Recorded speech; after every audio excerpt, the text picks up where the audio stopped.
Hello నమస్తే, welcome to V3 news. నేను మీ కడారి శ్రీనివాస్. తెలంగాణ రాష్ట్రంలో సాయుధ రైతాంగ పోరాటంలో చాకలి ఐలమ్మ వీరత్వం మరవలేనిది. ఈ చరిత్ర యాది పెట్టుకోక తప్పదు. మరి ఇప్పుడు తెలంగాణ రాష్ట్రంలో అదే రజక వృత్తికి ముప్పు వాటిల్లుతుంది అంటూ రజక ఉద్యమాలు కూడా మొదలవుతున్నాయి. దానికి సంబంధించి ఈ విషయాలు మనతో పంచుకోవడానికి అఖిల భారత రజక సంఘం జాతీయ అధ్యక్షులు గౌరవనీయులు మొగ్గే అనిల్ కుమార్ రజక మనతో ఉన్నారు. వారిని అడిగి మరిన్ని విషయాలు తెలుసుకుందాం. అన్న నమస్తే. నమస్కారం అన్న. రైట్, అంటే తెలంగాణ ఉద్యమంలో పోరాట స్ఫూర్తికి నిలువెత్తు నిదర్శనం చాకలి ఐలమ్మ గారి పోరాటాన్ని మనం ఆదర్శంగా తీసుకోవచ్చు. అది కులమతాలకు అతీతంగా. కేసీఆర్ ఉన్నప్పుడు తెలంగాణ రాష్ట్రంలో కులానికి ఒక ఇది అని చెప్పేసి, ఆత్మగౌరవ భవన్ అని చెప్పేసి, అదొక భవన్ అని చెప్పేసి అట్లా చేసిర్రు. మరి ఇప్పుడు రేవంత్ రెడ్డి ప్రభుత్వంలో మీకు ఎలాంటి హామీలు వస్తున్నాయి, ఎలాంటి ఇది జరుగుతున్నాయి? ఎట్ ఏ టైం అటు ఆంధ్రప్రదేశ్లో కూడా జాతీయ స్థాయిలో జాతీయ నాయకుడిగా మీరు ఉన్నారు కాబట్టి మొదలు అసలు మీరేంటి ఒకసారి మా V3 న్యూస్ ప్రేక్షకులకి మీరేంటి, మీ ఉద్యమం ఏంటి, అసలు మీ గోల్ ఏంటి అనేది ఒకసారి మాతో షేర్ చేసుకోండి. V3 ప్రేక్షకులందరికీ నమస్కారం తెలియజేస్తూ, V3 యాజమాన్యం అదేవిధంగా రిపోర్టర్లకు అందరికీ ధన్యవాదాలు తెలియజేస్తూ, ఈ ప్రోగ్రాం ఏర్పాటు చేసినందుకు ధన్యవాదాలు తెలియజేస్తూ, ముఖ్యంగా నాడు పటేల్ పట్వారీల మీద వెట్టి చాకిరి విముక్తి కోసం, భూమి కోసం, భుక్తి కోసం, బుక్కెడన్నం పేదలకు పంచడానికి, బడుగు బలహీన వర్గాలకు చెందినటువంటి వాళ్ళ భూమి పటేళ్లు ఆనాటి రెడ్డిలు ఆక్రమిస్తుంటే దాని మీద దండయాత్ర చేసి ఆ రోజు ఒక ఉద్యమం చేసి వేలాది భూముల వెనక్కి రప్పించి పేదలకు అండగా నిలిచినటువంటి పోరాట ధీర వనిత రజక ఐలమ్మ. అటువంటి ఐలమ్మ జాతిలో పుట్టినందుకు చాలా గర్వకారణంగా ఉంది. వారసత్వాన్ని పుచ్చుకున్నందుకు, దానిలో పుట్టినందుకు, ఆమె వారసత్వం పుచ్చుకున్నందుకు చాలా గర్వంగా ఉంది. ఆమె స్ఫూర్తితోటి ఈ పోరాటం చేస్తా ఉన్నాం. రైట్, జాతీయ అధ్యక్షులుగా మీరు మొదలు పెట్టిన దగ్గర నుంచి మీ జీవితం ఎలా మొదలైంది? ఎన్ని ఉద్యమాలు చేస్తున్నారు? ఆ ఉద్యమాల వెనుక కష్ట నష్టాలు ఒకసారి. నాది నాగర్ కర్నూలు జిల్లా, కొత్తగా ఏర్పడ్డటువంటి నాగర్ కర్నూలు జిల్లా, బిజినపల్లి మండలం, లట్టుపల్లి గ్రామం. ఆ గ్రామంలో పుట్టి పెరిగినటువంటి చదువు కూడా అక్కడే కంప్లీట్ అయింది. దాని తర్వాత హైదరాబాద్కి రావడం జరిగింది. 2002లో హైదరాబాద్కి వచ్చి ఆ జీవనోపాధి కోసము వర్క్ చేస్తుంటిమి. దాని తర్వాత ఐలమ్మ పోరాట చరిత్రలు చదివినప్పుడు 2014 వరకు అసలు ఏం చేస్తే బాగుంటది, ఎట్లా చేస్తే బాగుంటది అని ఆలోచించినప్పుడు 2014లో అప్పుడప్పుడే తెలంగాణ ఆంధ్రప్రదేశ్ విడిపోవడము, 2 రాష్ట్రాలు విడిపోవడము, మనకు ప్రత్యేక తెలంగాణ రావడము, అప్పుడు ఐలమ్మ పోరాట స్ఫూర్తిని చూసి ఐలమ్మ వారసత్వం పుచ్చుకున్నాను కాబట్టి జాతి కోసం ఏదైనా ఒకటి చేయాలి, ఐలమ్మలాగా చేయాలి. ఆమె చరిత్రను చదువుతూ ఆమె పోరాటాన్ని ప్రతిరోజు పడుకున్న కానుంచి లేచిన కానుంచి పడుకున్నంత వరకు ఆమెను ఫాలో అవుతూ, ఆమె బుక్కులు చదువుతూ పెరిగి ఉద్యమం చేయాలనే ఆలోచనతోటి 2014లో తెలంగాణ రజక యువజన సంఘం అని చెప్పేసి సంఘాన్ని స్థాపించడం జరిగింది. 14లో. దాని తర్వాత అంచెలంచెల 2014-15 సంవత్సరానికి ఒక 4-5 ఉద్యమాలు, నిరాహార దీక్షలు, అదే విధంగా ధర్నాలు, అటువంటి కార్యక్రమాలు చేసుకుంటూ 2020 వరకు తెలంగాణ రజక యువజన సంఘం అధ్యక్షుడిగా ఉంటుంది. దాని తర్వాత ఢిల్లీలో 12 రాష్ట్రాల అధ్యక్షులు కలిసి నన్ను జాతీయ అధ్యక్షుడు ఎన్నుకోవడం జరిగింది. ఆనాడు 2014 నుంచి చూసినా కూడా చేసిన ఉద్యమాలు ఒకసారి చెప్పుకుంటే ఏంటంటే ఆంధ్రప్రదేశ్ తెలంగాణలో ఉద్యమాలు నడుస్తూనే ఉన్నాయి. మళ్ళీ కూడా ఏంటంటే గత కేసీఆర్ గారు, మీరు అన్నారు కదా, గత కేసీఆర్ గారు ఏం చేశారు, ఇప్పుడు రేవంత్ రెడ్డి గారు ఏం చేశారు మీరు అడిగినారు కదా. కనిపిస్తున్నాయి కదా రెండు ప్రభుత్వాలు, ఇద్దరు సీఎంల విధానం కూడా. ఇప్పుడు ఒక సీఎం విధానం వేరే ఉంటది, ఇంకొక సీఎం గారి విధానం వేరే ఉంది. 2014 నుంచి అప్పటి ముఖ్యమంత్రి, తొలి తెలంగాణ ముఖ్యమంత్రి కేసీఆర్ గారు ముఖ్యమంత్రి అయిన తర్వాత రజకుల కోసము, రజకుల డిమాండ్లు నెరవేర్చాలని చెప్పేసి కేసీఆర్ గారి ప్రభుత్వం మీద ఎనలేని పోరాటం చేసినటువంటి సంఘం అఖిల భారత రజక సంఘం. ఒకసారి కాదు, 100 కార్యక్రమాలు చేసినాం. ఏనాడు కూడా అప్పట్లో ఏముండంటే, అప్పట్లో కాదు ఇప్పుడు కూడా తెలంగాణలో మన హక్కుల కోసం పోరాడేటటువంటి స్వేచ్ఛ, అర్థమైందా, ప్రశ్నించేటటువంటి స్వేచ్ఛ ఈ తెలంగాణ రాష్ట్రంలో ఉన్నందుకు గర్వపడ్డాం. ఇప్పుడు కూడా గర్వపడుతున్నాం. ఎందుకంటే ఏ రాష్ట్రంలో కూడా ఇంత స్వేచ్ఛ ఉండదు ఉద్యమకారులకి వాస్తవంగా. అప్పటి నుంచి ఉద్యమాలు చేసి కేసీఆర్ గారి దగ్గర ఎన్నో ఉద్యమాలు చేసి కొన్ని ఒక 15-20 డిమాండ్ల మీద పోరాడితే కనీసం ఒక 5-6 డిమాండ్లు నెరవేర్చుకోవడం జరిగింది, సాధించుకున్నాం. ఇప్పుడున్నటువంటి రేవంత్ రెడ్డి గారు ఏంటంటే ఉద్యమాలు చేస్తూనే ఉన్నాం కానీ రజకుల గురించి ఊసే లేదు, రజకుల గురించి పట్టించుకోవడం లేదు. రజకులకి ఇది చేస్తే బాగుంటదనే ఆలోచన లేకుండా, ఉద్యమకారులను పిలిపించి మాట్లాడకుండా ఏమైతే బాగుంటది, రజక సమాజం కోసం ఏం చేయాలని చెప్పేసి ఆలోచన లేకుండా ముందుకెళ్తుంది. కాబట్టి ఇప్పటికైనా రేవంత్ రెడ్డి గారు రజక సంఘాలు కానీ ఇతర సంఘాల వాళ్ళని పిలుచుకొని వాళ్ళకి ఏమి చేస్తే బాగుంటది, ఏ విధంగా చేస్తే వాళ్ళు ముందుకు వస్తారు అని చెప్పేసి ఒకసారి ఆలోచన చేయాలి. కాబట్టి రేవంత్ రెడ్డి గారైనా కేసీఆర్ గారైనా ఉద్యమ కార్యాచరణ మాది మారలేదు, ఉద్యమ గొంతు మారలేదు, ప్రశ్నించే గొంతు కూడా మారలే. రైట్ అనిల్ అన్న, ఇక్కడ ఒక సమస్య ఉత్పన్నమవుతుంది. నిజానికి ఒక ఉద్యమకారులుగా, జాతీయ నాయకుడిగా, జాతీయ అధ్యక్షులుగా మీరు ఉన్నారు కాబట్టి, అంటే మీరు పోరాటంతోనే సమస్యల పరిష్కారం చేసుకుంటారా, లేదంటే పోరాటం ద్వారా చట్టసభల్లోకి వచ్చి మీరే లీడర్లుగా ఎందుకు కాకూడదు, అలా ప్రయత్నం ఏమైనా చేశారా? నేను అనేది నాడు ఐలమ్మ దగ్గర నుంచి చూసుకుంటే కూడా స్వాతంత్ర వారసత్వం, అదే వారసత్వం అనట్లే, స్వాతంత్ర ఉద్యమం కాడ నుంచి చూసుకుంటే కూడా పోరాడితేనే ఏదైనా సాధ్యం. అర్థమైందన్న, అంటే చట్టసభలో కూర్చుంటే ఇంకెక్కువ మనమే శాసనాలు చెప్తున్నా ఉంటాం కదా, దాని గురించి కూడా చెప్తా. పోరాటంతోనే సాధ్యమైతది. మళ్ళా కూడా చట్టసభల్లో అవకాశం ఇవ్వాలని చెప్పేసి అన్ని పార్టీల దగ్గరికి వెళ్ళడం జరిగింది. 2014 కంటే ముందే అన్ని పార్టీల అధ్యక్షులను కలిసి జనాభా దామాష ప్రకారంగా రజకులకు 2-3 టికెట్లు ఇవ్వాలి అని చెప్పేసి అన్ని పార్టీలను కోరడం జరిగింది. అంటే వారి జనాభా నిష్పత్తిని బట్టి అట్లా, అంటే ఎక్కడ అవకాశం ఉంటే, ఎక్కడ గెలిచే అవకాశాలు ఉంటే అక్కడ టికెట్ ఇవ్వమని చెప్పేసి అన్ని పార్టీలను అడగడం జరిగింది. అయినా కూడా ఏ పార్టీ కూడా టికెట్ కేటాయించలేదు. తెలంగాణ రాష్ట్రంలో రజకులు ఎంతమంది ఉండొచ్చు మీ అంచనా ప్రకారంగా? ఇప్పుడు ఉన్నటువంటి అంచనా ప్రకారంగా 17 నుంచి 18 లక్షల మంది ఉన్నారు. 17 నుంచి 18 లక్షల మంది ఉండొచ్చు. ఓకే, అసలు ఈ జాతీయ అధ్యక్షులుగా మీరు ఉన్నారు కాబట్టి అసలు మీ లక్ష్యాలు ఏంటి? అసలు ఏమేం డిమాండ్ చేస్తున్నారు? గతంలో కేసీఆర్ మీద ఏం డిమాండ్ చేస్తే ఏమొచ్చినాయని 2-3 సాధించుకున్నాం అన్నారు. ఇప్పుడు సీఎం రేవంత్ రెడ్డిపై ఎలాంటి ఒత్తిడి తీసుకొస్తున్నారు ప్రజెంట్? అయితే మీరు ఇంకొకటి, చట్టసభలో మీరు ప్రయత్నం చేసినారని నేను అడిగారు, అది మిస్ అయ్యాను. 2014 నుంచి ఉద్యమాలు చేస్తూ 2018లో ముందస్తు ఎన్నికలకు కేసీఆర్ గారు వెళ్ళడం జరిగింది. 2018లో నా సొంత నియోజకవర్గం నాగర్ కర్నూలులో ఎమ్మెల్యేగా పోటీ చేయడం జరిగింది. స్వతంత్ర అభ్యర్థిగా ఎమ్మెల్యేగా పోటీ చేయడం జరిగింది. దాని తర్వాత 2019లో ఎంపీ ఎలక్షన్లు జరిగినాయి తెలంగాణలో. మల్కాజ్గిరి కాన్స్టిట్యున్సీ నుంచి ఎంపీగా పోటీ చేయడం జరిగింది. దాని తర్వాత 2020లో మళ్ళా కూడా ఏ అవకాశాన్ని కూడా వదలొద్దని చెప్పేసి వనస్థలిపురం 15వ ward GHMC municipal greater Hyderabad municipal ఎన్నికల్లో 15వ వార్డు వనస్థలిపురం నుంచి కూడా కార్పొరేటర్ గా పోటీ చేయడం జరిగింది. 2018లో ఎమ్మెల్యేగా, 19లో ఎంపీగా, 20లో కార్పొరేటర్ గా పోటీ చేశాను. ఏ సింబల్ మీద కాదు, ఆల్ ఇండియా ఫార్వర్డ్ బ్లాక్ కింద సింహం గుర్తు నుండి పోటీ చేయడం జరిగింది. రైట్, ఇలా ఒకవైపు ఉద్యమాలు చేస్తూ ఇంకోవైపు రాజకీయంగా రాణించాలనే తపన కూడా మీలో స్పష్టంగా కనిపిస్తోంది.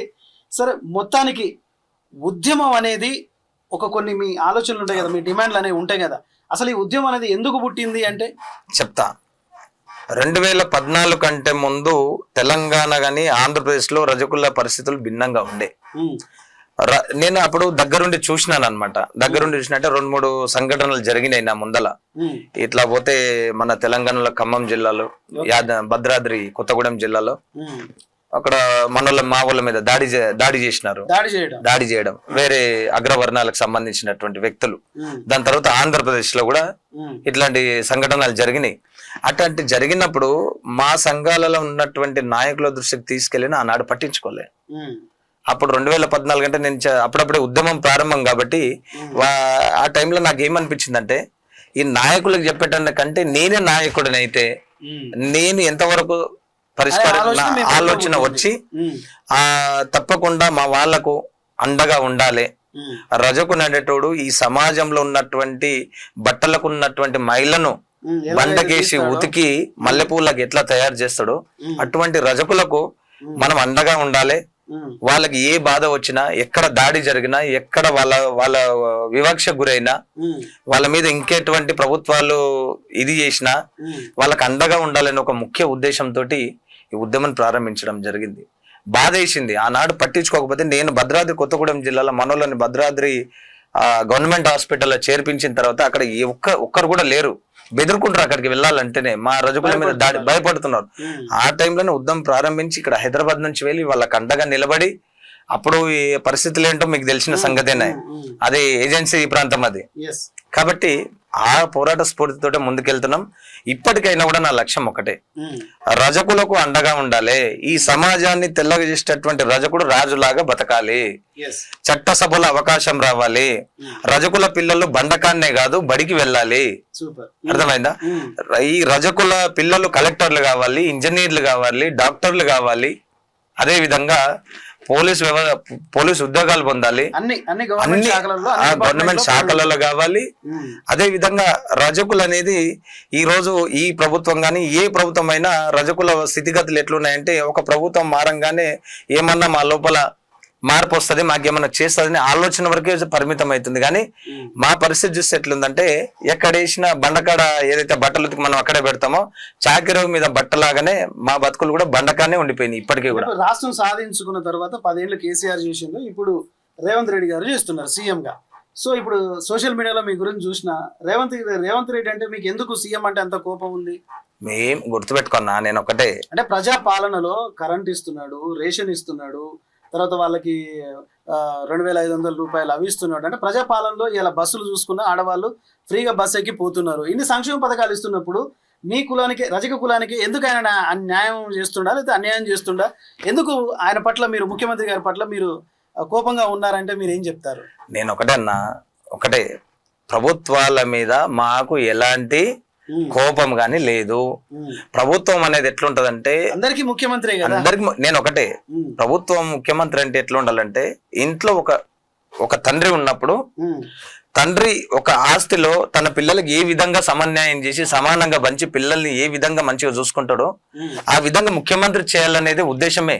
ఈ ప్రభుత్వాల మీద ప్రశ్నించడమే తప్ప, ముఖ్యమంత్రి మా జిల్లా నుంచి వచ్చినటువంటి ముఖ్యమంత్రి మాకు చాలా గర్వకారణం రేవంత్ రెడ్డి గారు ముఖ్యమంత్రి. అందుకే కదా కొట్లాడుతున్నాం. ప్రభుత్వంతో మాకు ఎలాంటి విభేదాలు అనేది లేదు. అప్పట్లో కేసీఆర్ గారి మీద లేదు, ఇప్పుడు రేవంత్ రెడ్డి గారి మీద లేదు, చంద్రబాబు మీద లేదు, జగన్ గారి మీద లేదు. మాకున్నదల్లా ఒకటే, మా డిమాండ్లు నెరవేర్చకపోతే మేము రోడ్లకి పోరాడుతూ ఉన్నాం, అంతే తప్ప ప్రభుత్వం రేవంత్ రెడ్డి గారి మీద కోపం కాదు, కేసీఆర్ గారి మీద కోపం కాదు, ఎవరి మీద కోపం కాదు. ఇది రైట్ అన్న. అనిల్ అన్న, ఒక మాట చెప్పండి. రేవంత్ రెడ్డి గారు అంటే సుప్రీంకోర్టు ఆదేశాలు కొన్ని వచ్చినప్పుడు ఎస్సీ రిజర్వేషన్ అవుతుంది, చేసుకోవచ్చు అని చెప్పినప్పుడు వెంటనే రేవంత్ రెడ్డి గారు శాసనసభలో ఎస్సీ రిజర్వేషన్ జరిపిస్తామని చెప్పిండు. అక్కడ ఎస్సీ రిజర్వేషన్ జరిపిస్తామని చెప్పడము ఇంకో రకంగా మీకు కూడా న్యాయం చేసినట్టే కదా. అది అవుతుంది, అసలు ఎస్సీ రిజర్వేషన్ అవుతుందంటే మీరు ఏం చెప్తారు? ఓకే, చెప్తాను. అయితే 2014 నుంచి ఆనాడు తెలంగాణ తెలుగుదేశం పార్టీలో క్రియాశీలక ప్రతిపక్ష లీడర్ ఉండే రేవంత్ రెడ్డి గారు. తెలుగుదేశంలో 15 నుంచి నేను, అంటే అప్పట్లో నేను కూడా తెలుగుదేశం పార్టీలో వచ్చిన కార్యకర్తగా ఉంటిని. అంతేలే, మరి ఈ ఇరు రాష్ట్రాల్లో తెలుగుదేశం పార్టీ కాంగ్రెస్ లీడర్లు ఉంటారు, తెలుగుదేశం లీడర్, టిఆర్ఎస్ లీడర్ ఉంటారు, అంతా కొత్తగా పుట్టుకరారు కదా ఓటర్లు అయినా. అవును. అయితే రేవంత్ రెడ్డి గారి దగ్గరికి వెళ్ళి 2016లో అన్న ఇట్లా జరిగింది, మాకు ఇట్లా అన్యాయం జరుగుతుంది, ఇక్కడ ఈ స్టేట్లలో ఉంది, కేంద్రంలో 18 రాష్ట్రాలలో 3 కేంద్రపాలిత ప్రాంతాల్లో రజకులు ఎస్సీ జాబితాలో కొనసాగుతున్నారు. కాబట్టి రజకుల బతుకులు బాగుపడాలంటే, రజకుల స్థితిగతులు బాగుపడాలంటే, రాజకీయంగా, సామాజికంగా, ఆర్థికంగా ఎదగాలంటే మాకు ఇది చాలా ఇంపార్టెంట్. తప్పకుండా ముఖ్యమంత్రి గారిని క్వశ్చన్ చేస్తూ మీరు అసెంబ్లీలో మాట్లాడాలని ఆనాడు నేను 2016లో రేవంత్ రెడ్డి గారికి, అసెంబ్లీ అప్పుడే ప్రారంభం అవుతుంది, 8:30కి అసెంబ్లీకి వెళ్ళాలి, నేను 7 గంటలకు వెళ్ళినా ఇంటి దగ్గరికి. ఇంటి దగ్గరికి వెళ్ళినప్పుడు మేము రిక్వెస్ట్ చేసినాం, అన్న మా పక్షాన, రజకుల పక్షాన మీరు రజకుల కోసము ఏం చేసిన జీవితంలో మాకు తెలియదు, కానీ వాస్తవంగా రజకులు అయితే మీకు చాలా రుణపడి ఉంటారు, ఒక్కసారి మాట్లాడండి అన్న మా కోసము అని చెప్పేసి. అయితే లేలే తమ్ముడు, తప్పకుండా మాట్లాడతా, నువ్వు ఏదైతే వినతి పత్రం ఇచ్చినావో, ఏదైతే మేము డిమాండ్స్ రాసి ఇచ్చినాం అనమాట, తప్పకుండా మాట్లాడాలన్నప్పుడు ఎంబడే అసెంబ్లీకి పోయిండు. సమయం దొరకంగానే ఫస్ట్ నేను ఇచ్చినటువంటి కాపీని ముందలు పెట్టుకొని రజకులను ఎస్సీ జాబితాలో చేర్చాలి, నాణ్యమైనటువంటి దోబిఘాట్లు నిర్మించాలి. అదే విధంగా దోబిఘాట్లకు ఉచితంగా కరెంట్ ఇవ్వాలి. చెరువుల కింద కబ్జా గురైనటువంటి స్థలాలను రెవెన్యూ రికార్డు పహానీల ప్రకారంగా రజకులకి చెందే విధంగా పట్టా పహానీలలో పేర్లను సరిచేయాలని చెప్పేసి నాడు మాట్లాడినందుకు తెలంగాణ రాష్ట్ర వ్యాప్తంగా ఆయనకు పాలాభిషేకాలు కూడా చేయడం జరిగింది.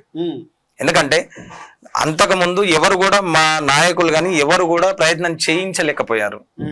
2016లో మేము చేసినాము. అంటే అంటే యూత్ వచ్చే కొద్దీ ఆలోచన విధానాలు కూడా పెరుగుతాయి కాబట్టి మనుషులు మారుతున్నారు. ఒక్కో తరం కొత్తగా వస్తున్నప్పుడు కూడా ఆలోచనలు కూడా కొత్తగా ఉంటాయి కాబట్టి మేము ప్రయత్నం చేసినాం. దాని తర్వాత రేవంత్ రెడ్డి గారితో మాట్లాడించినాం. మొన్న జరిగినటువంటి 2025 బడ్జెట్ సమావేశాలలో కల్వకుంట్ల కవిత గారితో మాట్లాడిపించినాను. అదే విధంగా సునీత లక్ష్మారెడ్డి గారితో బీఆర్ఎస్ ఎమ్మెల్యే సునీత లక్ష్మారెడ్డి గారితో కూడా అసెంబ్లీలో మాట్లాడిపించినాం. పార్లమెంట్ లో కూడా ప్రస్తావన గురించి వీరేందర్ కుమార్ అని చెప్పేసి కేంద్ర మంత్రి న్యాయశాఖ మంత్రి కేంద్ర న్యాయశాఖ మంత్రితో కూడా పార్లమెంట్ లో మాట్లాడించినటువంటి గణిత అఖిల భారత రజక సంఘాది.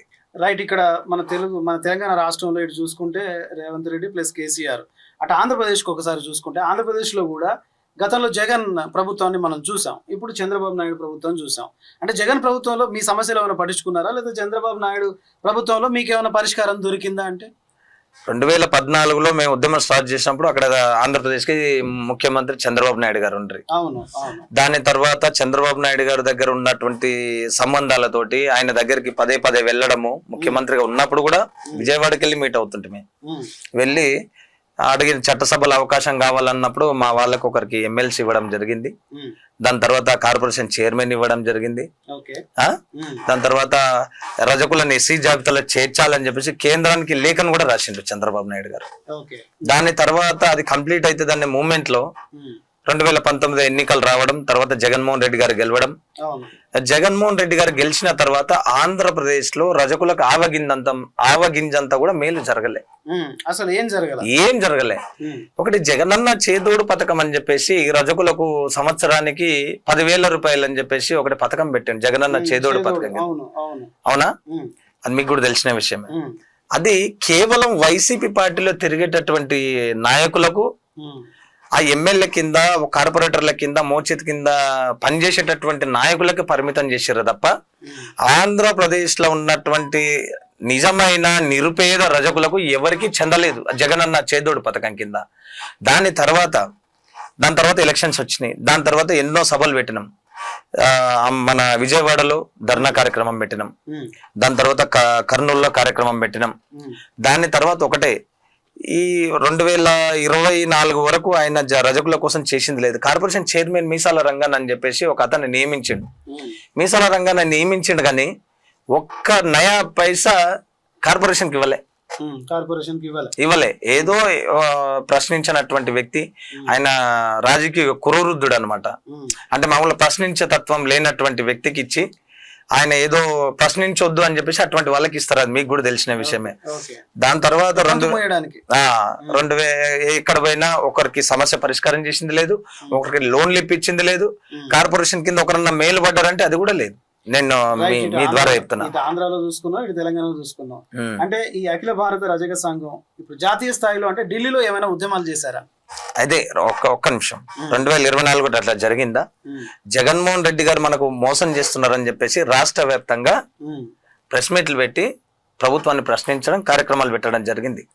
2024 ఎన్నికల కంటే ముందు చంద్రబాబు నాయుడు గారిని కలిసి, సార్ అప్పుడు మీరు ప్రయత్నం చేశారు, అది కొద్దిలో మిగిలిపోయింది, కేంద్రానికి లేఖ రాశారు, మీరు అధికారంలోకి వస్తే రజకులను ఎస్సీ జాబితాలో తప్పకుండా చేరుస్తామని మీరు ప్రకటన చేస్తే మీ పక్షాన ఉంటామని చెప్పేసి ఆయనకు మేము వినతి పత్రం ఇవ్వడం జరిగింది చంద్రబాబు నాయుడు గారికి ఎన్నికల కంటే ముందు.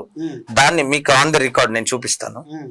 ఆయన అది నేను ఇచ్చినటువంటి పేపర్ తీసుకొని పోయి ఒక సభలో తప్పకుండా ఈ రోజు ఈ స్థాయిలో ఉన్నామంటే వాళ్ళు తెల్లగా బట్టలు తయారు చేస్తేనే ఈ రోజు మనం ఈ మీటింగ్ లో ఉన్నాము. తప్పకుండా మన ప్రభుత్వం, తెలుగుదేశం ప్రభుత్వం, కూటమి ప్రభుత్వం రాగానే రజకులను ఎస్సీ జాబితాలో చేర్చే విధంగా కేంద్రం మీద ఒత్తిడి తెచ్చైనా సరే ఎస్సీ జాబితాలో చేరుస్తామన్నప్పుడు ఆంధ్రప్రదేశ్ లో భారీ బహిరంగ ప్రెస్ మీట్ పెట్టి చంద్రబాబు నాయుడు గారికి సపోర్ట్ చేయడం జరిగింది. కూటమి ప్రభుత్వం వచ్చింది, మళ్ళీ సంవత్సరం కూడా గడిచిపోతుంది. మళ్ళీ అది కూడా చెప్తున్నా, మనోళ్ళు మనవాడని చెప్పేసి అన్యాయం చేస్తుంటే కూర్చోం. అక్కడ కూడా మలిదశ ఉద్యమం స్టార్ట్ అవుతుంది. నేను చంద్రబాబు నాయుడు గారు హామీ ఇచ్చారని చెప్పారు కానీ హామీ నెరవేర్చారని నేను చెప్పలే. ఏ నాయకుడైనా ఎన్నికల కంటే ముందు హామీ ఇస్తాడు, అర్థమైందా? ఇప్పుడు సంవత్సరం సమయం ఇవ్వాలని చెప్పేసి మేము గతంలో కలిసినప్పుడు ఒక సంవత్సరం సమయం ఇవ్వండి అని అందరు అన్నారు. కాబట్టి ఆ మధ్యలో వరదలు రావడం, విజయవాడ కొద్దిగా మునిగిపోవడము సంకటంలో ఉన్నది కాబట్టి వదిలేసినాము. ఇప్పుడు కూడా నేను చంద్రబాబు నాయుడు గారికి ఒకటే విజ్ఞప్తి చేస్తా ఉన్నా, ఒకటే డిమాండ్ కూడా చేస్తా ఉన్నా. ఎన్నికల కంటే ముందు ఏదైతే హామీ ఇచ్చారో రజకులకు, చిరకాల కోరిక రజకులను ఎస్సీ జాతిలో చేరుస్తామని చెప్పేసి ఆంధ్రప్రదేశ్ అసెంబ్లీలో బిల్ పాస్ చేసి కేంద్ర ప్రభుత్వానికి నివేదికను పంపాలి. మళ్ళా కూడా నితీష్ కుమార్ గారు మీరు మెయిన్ అసలు ఈరోజు కేంద్ర ప్రభుత్వంలో క్రియాశీలక పాత్ర భూమిక పోషిస్తున్నటువంటి వ్యక్తులు ఎవరైనా ఉన్నారంటే మన నితీష్ కుమార్ గారు, అదేవిధంగా చంద్రబాబు నాయుడు గారు. ఈరోజు చంద్రబాబు నాయుడు గారు ఏది తలుచుకున్నా కూడా కేంద్రంలో ఏది పట్టుకున్నా కూడా బంగారే. కాబట్టి ఈ అవకాశం మళ్ళీ రాదు. కాబట్టి చంద్రబాబు నాయుడు గారికి సంవత్సరం అయిపోయింది, సంవత్సరం గానికే వస్తుంది, అయిపోతుంది కూడా. కాబట్టి రాబోయే అసెంబ్లీ సమావేశాలలో రజకులను ఎస్సీ జాతిలో చేర్చడానికి రాష్ట్రం సిద్ధంగా ఉంది. కేంద్రం కూడా చేయాలని చెప్పేసి కేంద్రానికి నివేదికను పంపితే బాగుంటది. లేకపోతే జగన్మోహన్ రెడ్డి గారి మీద ఏ విధంగా ఉద్యమం చేసినాం ఆంధ్రలో, మళ్ళా కూడా ఈ కూటమి ప్రభుత్వం మీద చేసినటువంటి హామీని నిలబెట్టుకోకపోతే మలిదశ ఉద్యమానికి కూడా ఆంధ్రప్రదేశ్ లో సిద్ధమవుతాం. తెలంగాణ అదే విధంగా తెలంగాణలో కూడా నేను ఒకటే విజ్ఞప్తి చేస్తున్నా. గతంలో కేసీఆర్ గారు రజకులకు రజక భవన స్థలం ఇవ్వడం జరిగింది ఇక్కడ మేడిపల్లి దగ్గర. దాని తర్వాత ఉప్పల్ బగాయతికి మారవడం జరిగింది. కేసీఆర్ గారు ఎన్నో మంచి కార్యక్రమాలు చేశారు, రజకులను ఆదుకున్నారు. 250 యూనిట్ల ఉచిత విద్యుత్ ఇవ్వడం కూడా జరిగింది. రజకుల లాండ్రీ షాపులకు, ఇళ్లకు 250 యూనిట్ల ఉచిత విద్యుత్ ఇవ్వడం జరిగింది. దానిని ఇప్పటి వరకు కాంగ్రెస్ ప్రభుత్వం వచ్చి సంవత్సరంన్నర గానికి వస్తుంది. ఇప్పటి వరకు పెండింగ్ లో ఉన్నటువంటి బిల్లులు ఇప్పటి వరకు చెల్లించలే. ఇప్పటి వరకు కూడా ముఖ్యమంత్రి అయినాక రేవంత్ రెడ్డి గారికి ఒకసారి కలిసాను, వినతి పత్రాలు ఇచ్చాము, ప్రతి డెబిట్ లో చెప్తున్నాము. మళ్ళా కూడా పొన్నం ప్రభాకర్ గారిని కలిసినాం. మళ్ళా కూడా రేవంత్ రెడ్డి గారి ప్రభుత్వం ఒకటే విజ్ఞప్తి చేస్తా ఉన్నా, ఒకటే డిమాండ్ కూడా చేస్తా ఉన్నా. మేము ఒకటే ఫైనల్ గా చెప్తున్నా, ప్రభుత్వానికి 2-3 డిమాండ్లు చేస్తా ఉన్నా. తెలంగాణలో ఉన్నటువంటి రజకులను ఎస్సీ జాబితాలో చేర్చాలి. ఎస్సీ జాబితాలో చేరుస్తామని చెప్పేసి తెలంగాణ అసెంబ్లీలో బిల్ పాస్ చేసి కేంద్రానికి నివేదికను పంపాలి. అదే విధంగా ఏదైతే గవర్నమెంట్ రజకులకు ఏదైతే ఉచిత విద్యుత్ 250 యూనిట్ల ఉచిత విద్యుత్ పెండింగ్ బకాయిలు ఏవైతే ఉన్నాయో ఉచిత విద్యుత్ బకాయిలను వెంటనే చెల్లించాలి. అదే విధంగా రజక భవనం స్థలాన్ని ఉప్పల్ బగాయత్లో కాదు, అందరికి గౌరవప్రదంగా ఉండే విధంగా కోకాపేటలో ఏ విధంగా అయితే బీసీ భవనాలకు, ఎస్టీ భవనాలకు ఏ విధంగా స్థలాలు ఇచ్చారో తప్పకుండా కోకాపేటలోనే రజక భవనానికి శంకుస్థాపన చేయాలి, అక్కడనే భవన నిర్మాణం చేయాలని చెప్పేసి అఖిల భారత రజక సంఘం డిమాండ్ చేస్తా ఉంది. ఇంకొక విషయం, గతంలో ఎంతమంది ఉద్యమాలు చేసినా, ఎన్ని సంఘాలున్నా ఒక్కసారి కూడా చెల్లో అసెంబ్లీ చేయలేదు. అఖిల భారత రజక సంఘం 4 సార్లు పోలీసుల లాఠీ దెబ్బలకు కూడా బెదిరుకోకుండా, పోలీసు ఒక్కొక్కసారి అయితే ప్రాణం పోతుందేమో అనిపించేది. పోలీసులు అరెస్ట్ చేసినప్పుడు సంగతి మీకు తెలుసుగా, డీసీఎంలు ఎట్లా ఎగేస్తారు.